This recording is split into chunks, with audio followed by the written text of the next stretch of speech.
Signs of unhealthy communication in marriage. This is one of the issues, one of the problems in marriage when communication is not healthy. Unhealthy communication is not always shouting. Your voice can be low, doesn't mean you are actually still communicating rightly. You must understand that even when you are silent, it may be unhealthy.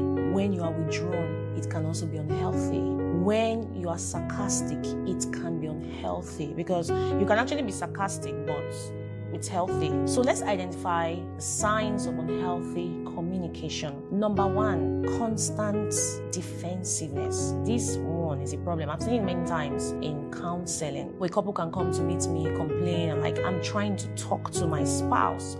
But instead of my spouse to understand what I am saying, she goes like this: what about what you did? You see, that's the thing. So it means you are actually not actively listening. Every time correction feels like an attack, the growth in relationship or marriage becomes impossible.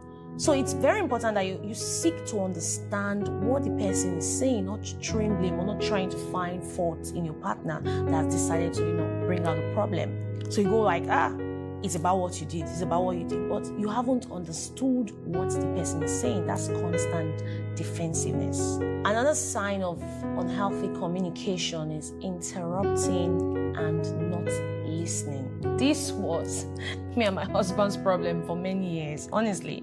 I can't even count how many times when either we're having an argument or past an argument and want to clear conflict, want to resolve a conflict, and he's talking, I'll interrupt him and say, no, that's not what I said.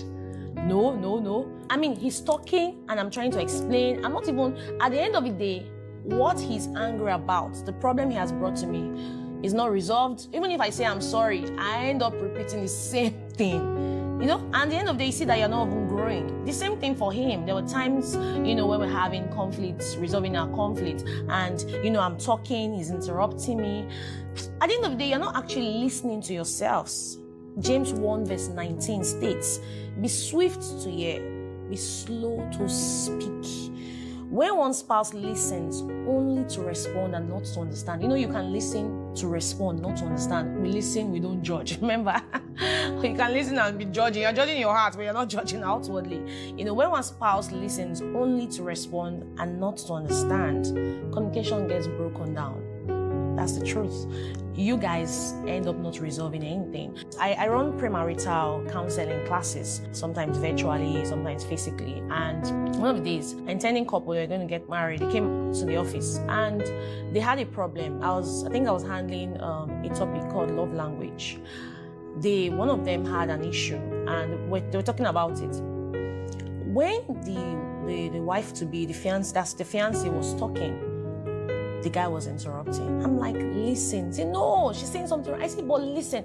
And the lady was saying something wrong. At the end of the day, when he had something to say, when it was time for him to talk, it wasn't even making any sense. Like, what she was saying was what she was saying. I mean, she was right with what she was saying. So he was just being defensive. He was only interrupting so that he can be seen as right. He didn't ever want to be seen as wrong. And this is the problem. If you check it many times, when you interrupt your spouse when they're talking, or you interrupt your fiancé or fiancée when they're talking, it's because you want to be seen as right. You don't want to be seen as wrong. And when you do that, you guys will never resolve any conflicts. Another sign of unhealthy communication is silent treatment, emotional withdrawal. I'm guilty as kitty, my hand up. I'm guilty of this. When you're refusing to speak, you shut down. You can be silent, but not from resentment. But when you are silent, you have a lot of, issues in your heart that you haven't talked about. You're refusing to speak. Your husband comes to meet you, or your wife comes to meet you and say, did I do something wrong? Say, nothing. You're silent. You're carrying your face. You're moody. You refuse to speak. You sulk, you like sulking, you're that kind of person. You shut things down, you withhold affection. You want to withhold affection as punishment. There are some wives that would not cook when they are angry with their spouse. They will not cook, they won't do anything. In fact, they'll stop their partner from having sex. This is a terrible state in any marriage, and it can kill any union. Silence used as control is not maturity, it is manipulation. Avoidance does not ever solve conflict, it postpones it. Clock it. Avoidance does not solve conflict, it postpones it. When you withdraw your emotions from your spouse, you end up having, if care is not taken, irreconcilable differences. Many times, people who have ended up in divorce are issues that they refuse to resolve. Some of them got to a point where they felt like their partner wasn't longer listening and they had to withdraw their emotions. It will interest you to know that there are couples who are living together in the same house, but they are not united. They're just there. Some of them have just told themselves, you know what, let's just be silent about it. Let's just co-parent, that's it.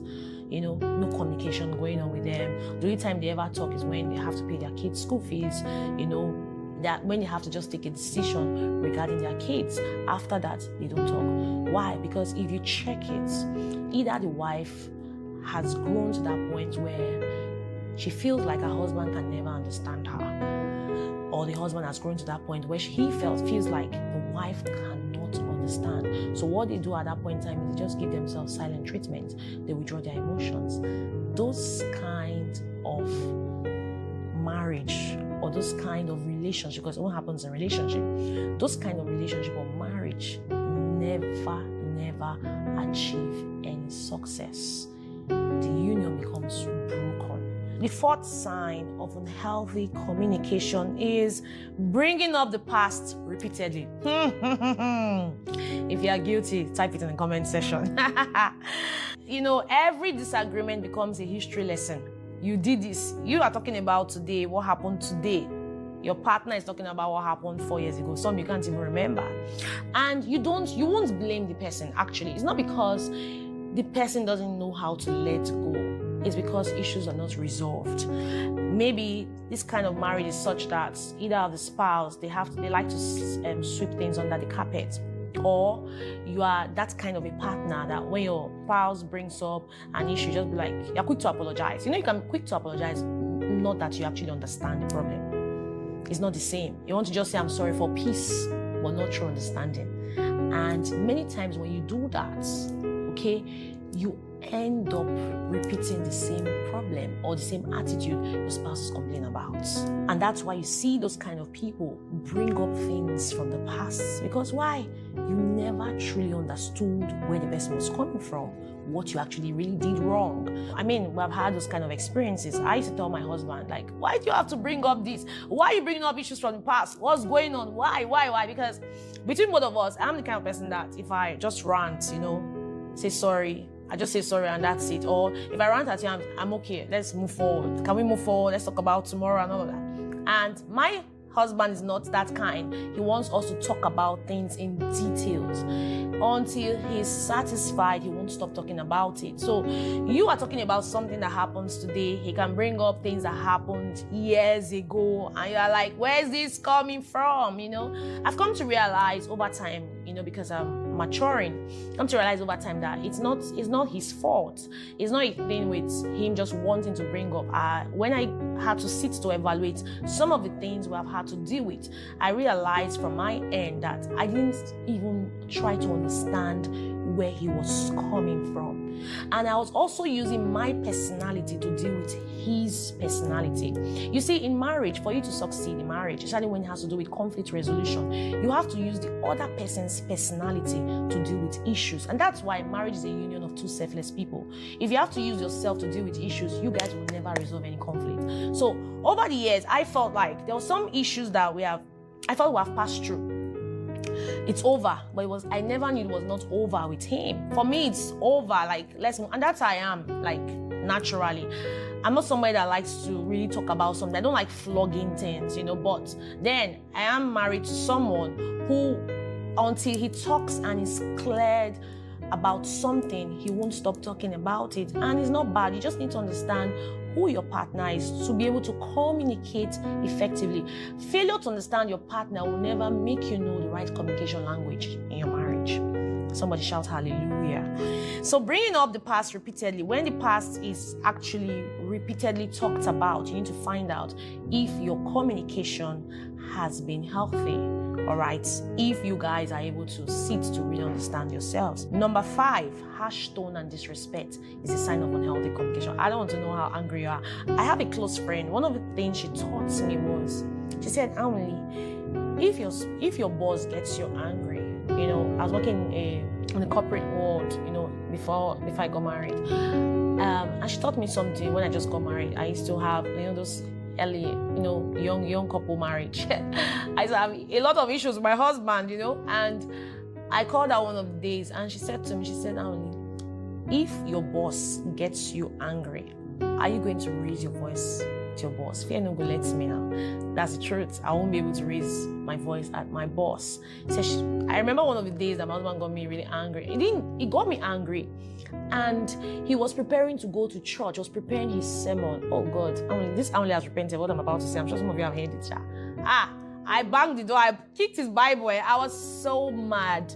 And when I called my friend to report myself, she was like, ANWINLI, you did that. That was disrespectful. My husband just entered the car. He drove to church. I was so upset. I was mad, honestly.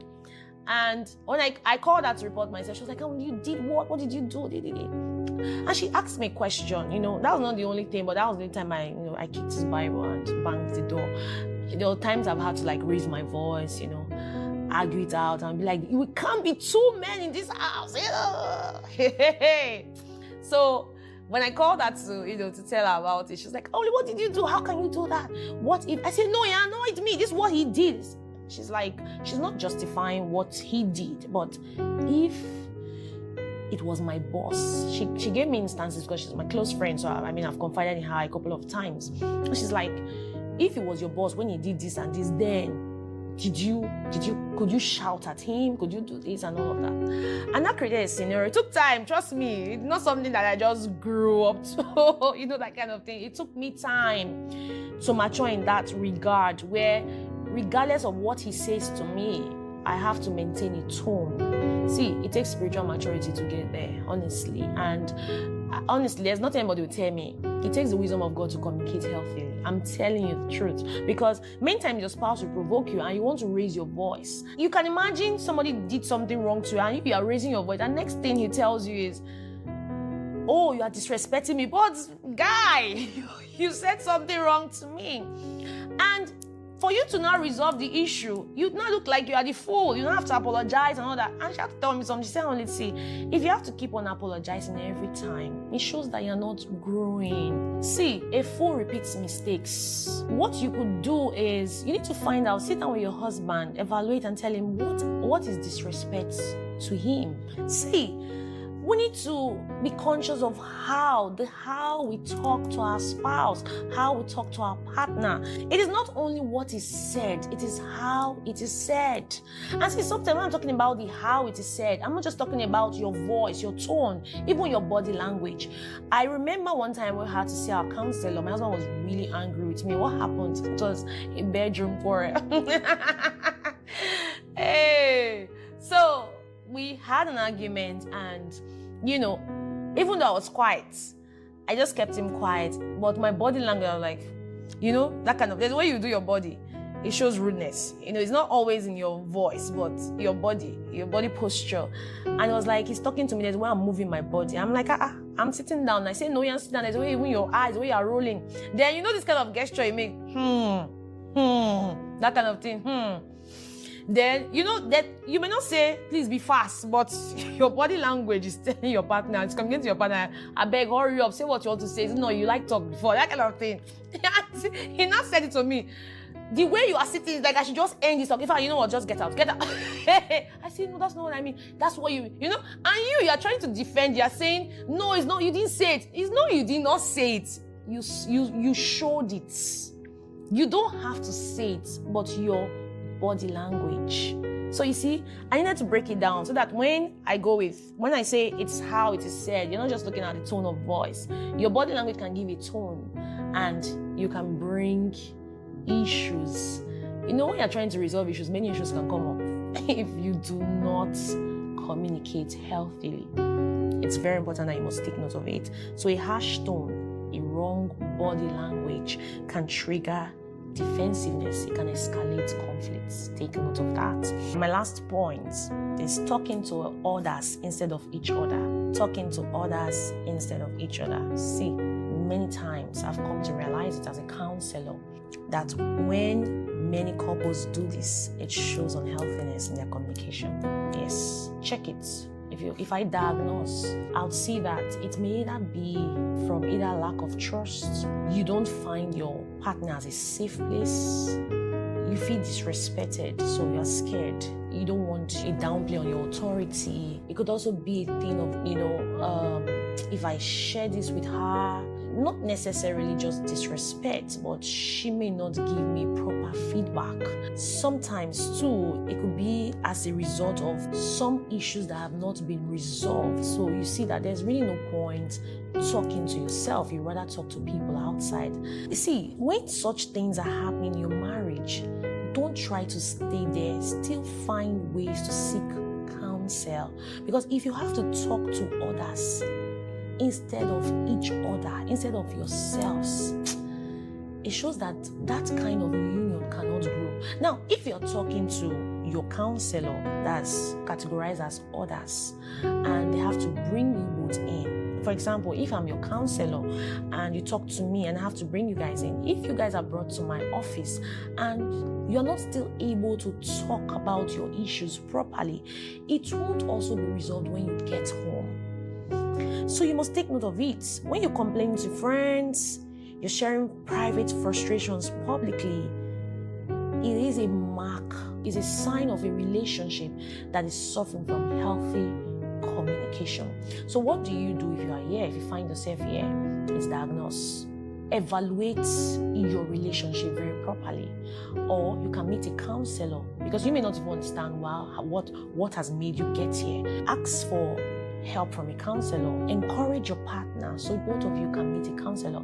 See, this is not to bring down any man, but I've come to realize that many times women go to seek for counsel more than men, and it takes two. It takes two to make a marriage work. It's not just the woman's responsibility. So if you find yourself especially talking to others, but you're scared to talk to your spouse, both of you need to see a counselor. Yes, it's very important. If not, your marriage will not grow past the point. If you are in a relationship and you notice that you have done everything you can to do, but you still see that both of you never just understand yourself. You have tried and tried. You have done all. You have sought for counsel. You have talked to the friend of your partner. You have done all there is to do. And you are still saying that both of you never understand yourselves. It's a red flag, I'm sorry to say. It shows that you will not be able to live together. If understanding is lacking and lacking consistently, you are still not able to understand yourselves. You have done all. You cannot honestly have a successful marriage. Please take note of all of these points I mentioned. And if you have any question, do well to send your questions to the email address right on the screen, or you can share in the comment section and I promise to respond to it. Thank you so much.